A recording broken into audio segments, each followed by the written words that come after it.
Değerli dostlar, hər birinizi salamlayıram.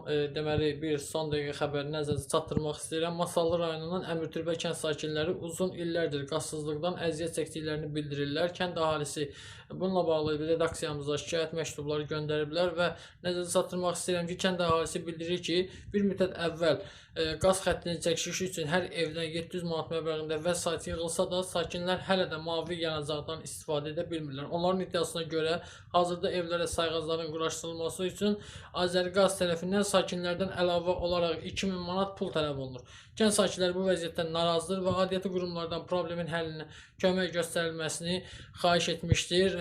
Azəriqazın rəsmi açıqlamasını gözləyirəm və xahiş edirəm ki, bu kəndin problemi həll olunsun və nəzərdə çatdırmaq istəyirəm ki, artıq soyuq aylar gəlməkdədir. Masallı rayon Əmirtürbə kənd sakinləri də ki, uzun illərdir ki, qazsızlıqdan əziyyət çəkir. İnanıram ki, müvafiq qurumlar bu məsələ ilə bağlı köməklik göstərəcək, kənd sakinlərinin problemini tezliklə həll edəcəklər. Diqqətinizə görə sağ olun.